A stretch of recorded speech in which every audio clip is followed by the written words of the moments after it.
কোনো স্পেশাল অকেশনে রাত্রিবেলা যখন একদম এনার্জি লস হয়ে যায় সেই সময় বানিয়ে নিন খুব ইজি প্রসেসে আজকের এই স্পেশাল ডিনার রেসিপিটা। নমস্কার বন্ধুরা, আমার চ্যানেলে সবাইকে আরও একবার অনেক স্বাগত। আজকের এই রেসিপিটা কতটা সুন্দর খেতে হয়েছিল আমি বলে বোঝাতে পারবো না। সকলে একবার রেসিপিটা দেখুন, আমি খুব সহজভাবে দেখিয়ে দিচ্ছি কিভাবে বানিয়েছি, আর অবশ্যই একবার বাড়িতে ট্রাই করে দেখতে হবে। তো তার জন্য ভিডিওটা অবশ্যই শেষ অবধি দেখুন। আর যতটা সুন্দর দেখতে লাগছে এই কম্বিনেশনটা কিন্তু খেতেও ততটাই মারাত্মক হয়েছিল। আজকের এই চিকেনের রেসিপিটা লেমন পেপার চিকেন বা গার্লিক চিকেন যে টাইপের হয় সেইটা থেকে ইন্সপায়ার্ড হয়ে বানিয়েছি। এই রেসিপিটার একটা ঠিকঠাক নাম আপনারা কিন্তু আমাকে সাজেস্ট করবেন যে এটার কী নাম দেয়া যেতে পারে। আর সঙ্গে ছিল সুন্দর সহজ আলুর লাচ্ছা পরোটা। এবার এখন রান্নার জোগাড় শুরু করে দিয়েছি। এখানে অনেকটা রসুন নিয়ে নিয়েছি, যেহেতু এটা রসুন বেশটি রান্নাটা হবে। অনেকটা পরিমাণ রসুন নিয়েছি। রসুনগুলো এবার খুব ভালোভাবে চপ করে নেব। ছুরির সাহায্যে কিভাবে রসুন কুচোনো যায় খুব ভালোভাবে এখানে দেখিয়ে দিলাম। প্রথমে একটু করে থেঁতো করে দেবো, তারপরে চপ করে নেব। আর এটা বঁটিতেও করা যেতে পারে, কোনো অসুবিধা নেই, তবে খুব ফাইনলি চপ হতে হবে কিন্তু। আমার রসুন কুচোনো হয়ে গেছে। এবার একটা বাটিতে 1.5 কাপ থেকে 2 কাপ মতো জল নিয়ে নিচ্ছি। আর এবার এই জলের মধ্যে দিয়ে দেব গন্ধরাজ লেবুর পাতা। এটা ভিজিয়ে রেখে দেব, পরে এটা ব্যবহার করব। ততক্ষণে চলুন চিকেনটা ম্যারিনেট করে নিই। কীভাবে চিকেনটা ম্যারিনেট করছি চলুন দেখিয়ে দিচ্ছি। চিকেনের মধ্যে দিয়ে দিচ্ছি মাংসটার পরিমাণ অনুযায়ী লবণ। এখানে আমি 1.5 চামচ মতো লবণ ব্যবহার করেছি। আর এর মধ্যে দিয়ে দিচ্ছি গন্ধরাজ লেবুর রস।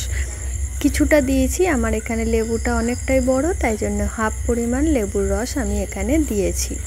আমার একটা ভুল হয়ে গেছিলো, প্রথমে গোটা লেবুটার জেসটা বার করে দিয়ে দেওয়াটা উচিত ছিল। তারপরে ওই লেবুটাই কেটে ওর রসটা এর মধ্যে দিলে ভালো হতো। ওই যে আধখানা লেবুটার জেসটা বার করতে একটু অসুবিধা হচ্ছিল। ওটা যদি গোটাটা হতো বেরোতেও অনেকটা আর সুবিধাও হতো। যাই হোক, এই সময় খেয়াল রাখতে হবে সবুজ অংশটা চেঁচে বেরিয়ে আসার পর সাদা অংশটা যেন ঘষে না যায়, তাহলে কিন্তু তেঁতো ভাব চলে আসবে, সেন্টার হবে না। যাই হোক, দেখুন এখানে আমি ঘষে ঘষে মোটামুটি পুরোটাই সবুজটা বার করে নিয়েছি। এই স্টেপটা করতেই বেশ খানিকক্ষণ সময় লাগবে, আর কিন্তু কোনো কিছুতেই সময় লাগবে না। যাই হোক, এটাও করা হয়ে গেছে। আর এবার দিয়ে দিচ্ছি কিছুটা গোলমরিচের গুঁড়ো, বেশ অনেকটাই দিয়েছি যেহেতু এতে লঙ্কার ব্যবহার করছি না। আর দিয়ে দিচ্ছি কুচিয়ে রাখা রসুন থেকে অর্ধেকটা পরিমাণ দিয়ে খুব ভালোভাবে এটা মাখিয়ে নেব। 1 থেকে 2 মিনিট ধরে চেপে চেপে চেপে চেপে একদম চটকে চটকে মেখে নেব। এবার এটা ম্যারিনেট হওয়ার জন্য রেখে দেব। এই সময় এটা ফ্রিজেও রেখে দিতে পারেন, সেটাতেও খুব ভালো হবে। এবার ততক্ষণে বাকি জিনিসগুলো রেডি করে নিচ্ছি। মানে আমি 2টো পেঁয়াজ নিয়ে নিয়েছি। মাংসটার পরিমাণ অনুযায়ী খুব বেশি পেঁয়াজ এখানে ব্যবহার করছি না। মাংসটা মোটামুটি 550 থেকে 600 গ্রাম মতো আছে, সেই তুলনায় আমি এখানে 2টো পেঁয়াজের ব্যবহার করছি, একটা একটু বড়, একটা একটু সামান্য ছোট। আর এখানে কাটিং করছি একদম মিহি মতো, যেমন রসুনটা কুচিয়েছি সেই রকম পেঁয়াজটাও কেটে নিচ্ছি। সব রান্নায় কিন্তু সব রকমের কাটিং যায় না, যে রান্নার জন্য যেভাবে কাটিং করলে ভালো লাগবে সেইভাবেই করতে হবে। আমি কিন্তু এটা মেনটেন করি।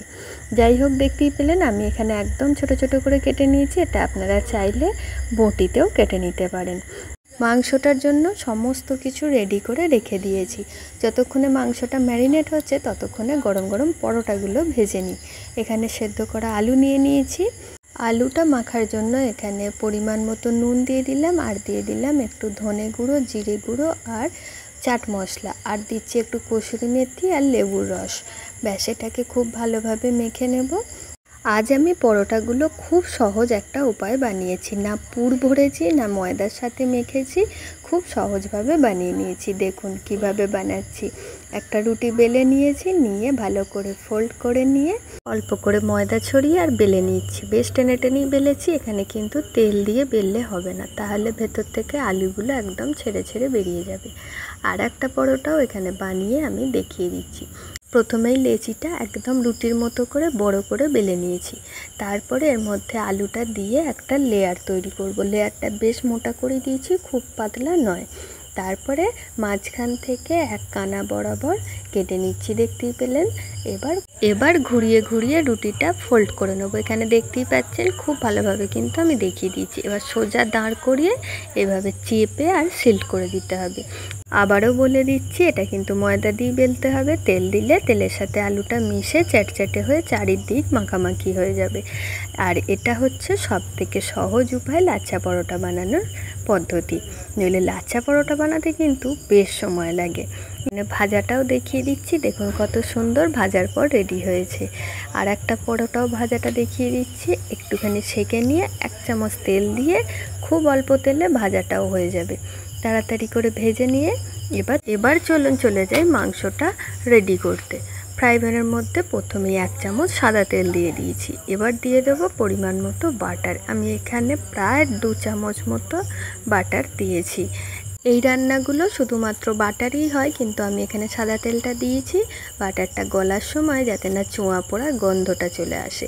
এবার এর মধ্যে দিয়ে দিচ্ছি 1 চামচ মতো ময়দা, দিয়ে খুব ভালো করে এটা ভেজে নেব বাটারের সাথে। এই সময় দেখবেন খুব সুন্দর একটা সেন্ট ছাড়ছে আর ভাজাটাও খুব সুন্দর হচ্ছে। সাদা তেলটা দিয়েছিলাম শুধুমাত্র এই জন্যই, যাতে না পুড়ে যায়, আর বাটার হলে একটু চুঁয়ে চুঁয়ে যায়। যাই হোক, এখানে সব কিছু যখন মিশে একদম স্মুথ তেলের মতো হয়ে যাবে, তখন এখানে আর 1 চামচ ময়দা দিয়ে দেবো। দিয়ে এটাও খুব ভালোভাবে মিশিয়ে নেবো। একবারে 2 চামচ দিইনি, তাহলে পুরোটা মিশতো না। এবার এটা খুব ভালোভাবে ভাজা হয়ে গেলে দেখুন এটা কিন্তু আর তেলের মতো হবে না।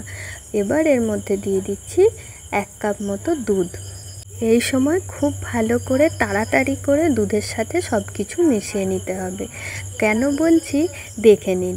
এই যে মেশাচ্ছি, খুব তাড়াতাড়ি দুধটা টেনে যাবে আর এটা একদম সেই নরম জেলির মতো তৈরি হয়ে যাবে। তো এখানে খুব তাড়াতাড়ি করে মিশিয়ে নিতে হবে।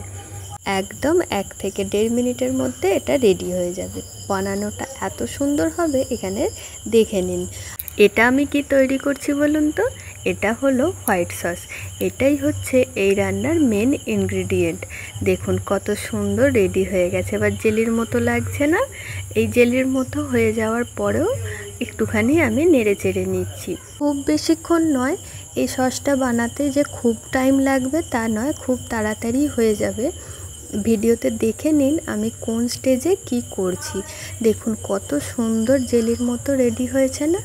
এবার এই সময় দিয়ে দেব ওই আগে যে জল ভিজিয়ে রেখেছিলাম লেবুর পাতা দিয়ে, সেই জলটা হালকা একটুখানি গরম করে, একদম বেশি নয় কিন্তু, পাতাগুলো যেন গন্ধ না ছেড়ে যায়, একদম হালকা, মানে ওই কুসুম গরম জল যেটা আমরা গার্গেল করার জন্য ব্যবহার করি, সেই রকম গরম জলটা দিয়ে দেওয়ার পরেই খুব ভালো করে এটা মিশিয়ে নেব। ব্যাস রেডি হয়ে যাবে আমাদের সস।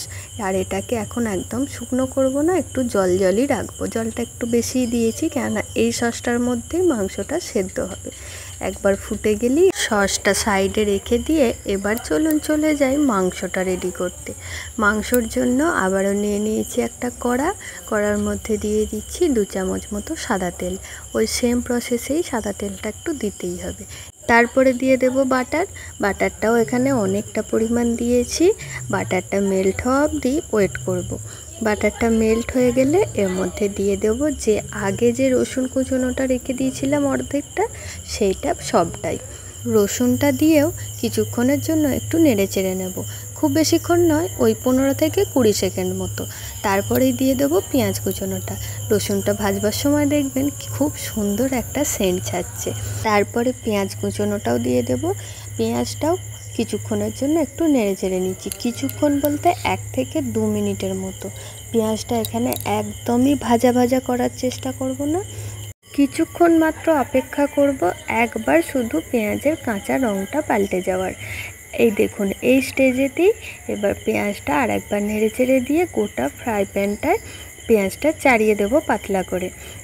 তারপর ম্যারিনেট করা মাংসটা সমস্ত মাংসটাই এই ফ্রাই প্যানের মধ্যে চাড়িয়ে দেব। দেখে নিন একটার ওপর একটা যেন উঠেও না যায় আর সমস্তটা যেন এর মধ্যে ধরেও যায়, জায়গা করে করে সবটাই দিয়ে দেব। তারপরে এবার এইটা হতে সময় লাগবে, ফ্রাই হওয়া অবধি, মানে একটা সাইড একদম লালচে রঙটা আসা অবধি এটা ফ্রাই করে নেবো। গ্যাসের ফ্লেমটা মিডিয়াম টু হাই রেখে দেবেন আর ঢাকা দিয়ে রাখবেন, তাহলে ফ্রাইও হবে আর মাংসটা সেদ্ধও হবে। দেখুন এরকমভাবে ভেজে নেব। একটা সাইডে কিন্তু সুন্দর লাল রঙটা চলে এসছে, আবার দ্বিতীয় সাইডটাও ঠিক সেম প্রসেসে ওইভাবেই করে নেব। ঢাকাটা অবশ্যই দেবেন, তাহলে মাংসটা 50% সেদ্ধ ভাজার সময়তেই হয়ে যাবে। মাংসটা প্রথমবার উল্টে দেওয়ার পর দেখুন কীরকম অবস্থায় আছে। কাছ থেকে দেখিয়ে দিলাম, কেননা ক্যামেরাতে সবটা তো দেখা যায় না। দেখুন কি সুন্দর ভেতর থেকে তেল ছেড়ে আসছে, এখানে কিন্তু জল বেরোয়নি। ম্যারিনেট করার সময় মাংসটা ফ্রিজে রাখবেন, তাহলে জল বেরোনোর ভয়টা থাকবে না। দেখুন ভাজাটা কত সুন্দর হয়ে গেছে, চোখের সামনে দেখলে বুঝতে পারবেন যে এই অবস্থা অবধি করতে হবে, তাই জন্য আমি কাছ থেকে দেখিয়ে দিলাম। আর এই ভাজাটার সময়তে গ্যাসের ফ্লেমটা একদম লো করবেনই না। একবার যদি জল বেরিয়ে যায় তাহলে এই ফ্রাই অবস্থায় আর আসবেই না, মাংসটা এই সময়তে সেদ্ধই হয়ে যাবে পুরোটা। আর এখানে মাংসটা ভাজা হতে হতে পেঁয়াজ রসুনটাও এখানে খুব ভালোভাবে ভাজা হয়ে গেছে। দেখতেই পাচ্ছেন কীরকম স্টেজে আছে। এবার এই সময় দিয়ে দিচ্ছি যে বানিয়ে রেখেছিলাম সসটা, সেইটা। যেহেতু ময়দা দিয়ে বানিয়েছি সসটা খুব বেশি ঘন হয়ে গেছে, সামান্য একটু জল আমি এখানে ব্যবহার করব। যে বাটিটাতে রেখেছিলাম ওই বাটিটা ধুয়েই জলটা দিচ্ছি। সেই সঙ্গে দিয়ে দিচ্ছি স্বাদ মতো লবণ। লবণ আগেও দিয়েছি মাংসতে, তো এখানে একটু বুঝে দিতে হবে। তারপরে খুব ভালোভাবে সব কিছু মিশিয়ে দেবো, মিশিয়ে সেদ্ধ হতে সময় দেব। এই সময়তে আপনাদের সাথে একটা কথা শেয়ার করে রাখি, আমি আমার রান্নাঘরে যে সমস্ত ছোটোখাটো জিনিসগুলো ব্যবহার করছি কিচেন টুলস হিসেবে, সেগুলো যদি আপনাদের পছন্দ হয়ে থাকে আপনারা অনায়াসে সেগুলো পারচেস করতে পারবেন। আমি ডেসক্রিপশান বক্সে দিয়ে দেবো, আপনারা অ্যামাজন থেকে অনায়াসে সেগুলো পারচেস করতে পারবেন। 15 মিনিট মতো ফুটিয়ে নেওয়ার পর মাংসটা রেডি হয়ে গেছে। এবার এই সময় দিয়ে দেব চিলি ফ্লেক্স। চিলি ফ্লেক্স আমার বাজার থেকে কেনা নয়, শুকনো লঙ্কা যেগুলো ঘরে থাকে সেগুলোই কাঁচি করে রিং রিং সাইজের কেটে নিয়েছি। আমি এমনি সময়তেও যে সমস্ত মশলার ব্যবহার করি বেশিরভাগ মশলাটাই আমার ঘরে বানানো হয়। সমস্ত কিছু আর একবার নেড়ে চেড়ে দিয়ে কিছুক্ষণ সময় দিলাম, গ্রেভিটা আরেকটু গাঢ় হয়ে এলে এবার ওই চিলি ফ্লেক্সগুলো দিয়ে দিচ্ছি। দেখে নিন কীরকম রিং রিং টাইপের হয়ে আছে, এটা কিন্তু দেখতেও ভালো লাগে আর ঝালটাও খুব সুন্দর বেরিয়ে আসবে। যাই হোক আমাদের তো রেডি হয়েই গেল। একদম লাস্টে একটু কসুরি মেথি দিয়ে দিলাম, আপনারা এখানে ধনেপাতারও ব্যবহার করতে পারেন। সব কিছু মিশিয়ে নিয়ে গ্যাসটা অফ করে কিছুক্ষণের জন্য চাপা দিয়ে দেবো। সামান্য একটু ঠান্ডা হয়ে এলে দিয়ে দেব লেবুর রস, গন্ধরাজ লেবুরই রস দেব। অবশ্যই দেবেন এই রান্নার জন্য, ওটা কিন্তু খুব ইম্পর্ট্যান্ট, যেহেতু গন্ধরাজ চিকেন বানাচ্ছি। তো এখানে দেখতেই পাচ্ছেন কত সুন্দর গ্রেভিটা রেডি হয়েছে। এটা যতটা সুন্দর রেডি হয়েছে ততটা সুন্দর কিন্তু খেতেও হয়েছিল। লেবুর রসটা আমি এখানে প্রায় 2 চামচের মতো দিয়েছি, পরিমাণে একটু বেশি দিয়েছি। এটা দেওয়ার প্রয়োজনও আছে, স্বাদটা দ্বিগুণ বাড়িয়ে দেবে। কি করে বুঝবেন, তার জন্য এটা ঘরে বানিয়ে দেখতে হবে আর অবশ্যই আমাকে জানিয়ে যাবেন এটা কেমন খেতে হয়েছিল। আজকের রান্না আপনাদের যদি ভালো লেগে থাকে তাহলে ভিডিওটা একটা লাইক শেয়ার কমেন্ট করে দেবেন। আর এই রকম সহজ উপায়ে ঘরোয়া রান্নার রেসিপি জানতে দেখতে আমার চ্যানেলটা অবশ্যই ফলো করবেন, সাবস্ক্রাইব করে দেবেন। তাহলে আজকের মতো আসছি, আবারও ফিরে আসবো নতুন কোনো ইউনিক রান্নার ভিডিও নিয়ে। ততক্ষণ সবাই ভালো থাকবেন, সুস্থ থাকবেন, আনন্দে থাকবেন। টাটা।